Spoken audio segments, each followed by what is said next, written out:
In a world where people go about their daily lives having fun and seeking passing pleasures, one professor is on a mission to destroy humanity's happiness. Now that's unfair. I've got nothing against happiness.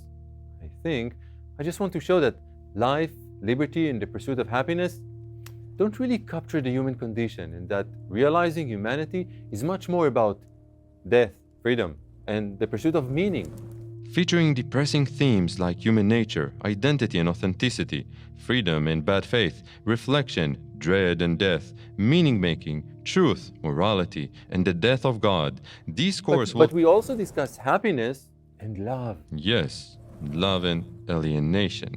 In this most depressing course, Professor Gloom and Doom... Seriously? Professor Gloom and Doom? I'm telling you, it's really quite optimistic, even life-affirming. If this course has any superpower, it's the human, not superhuman capacity. I would say duty. To ask why. Why breathe? Why breed? Why should we stay alive and create new lives? Really, you should have called me Superwire. After years of pointless labor, without even wearing a lab coat, Professor Gloom and Doom finally reached a dead end, pursuing questions without scientific answers. Wait just a second. Look now. Isn't science a sense of wonder, exploring the great mysteries of the universe? Here, we go after the biggest mystery of all. What sets us apart and brings us together as humans, and how we can live up to our humanity. What can be more important? The Homo sapiens is the third Big Bang, after the emergence of the universe and then of life. Nothing teaches us more about ourselves than the different ways we've been grappling with our distinct humanity. Tragedy looms as Professor Gloom and Doom forgets to ask the most important academic question. Who cares? I care. And you should too.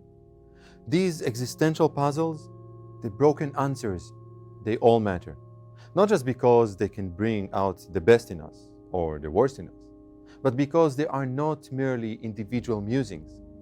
In this course, we'll also see how deeply and widely politics can be existential, how hope, private and public, depends on engaging head-on these hard and heavy problems. Overburdened by the enormous weight of his constant questioning, Professor Gloom and Doom dies lonely and alone. Well, hold on. We're all gonna die. You too. Meanwhile, why not make it slightly easier on each other, not to mention more interesting, and go on this journey together? An odyssey to the heart of humanity and to how we can make it, and us, better. It's an open invitation, and you are all welcome. Look, I promise you, there will be fun, and occasionally, pizza. Well, if you put it that way,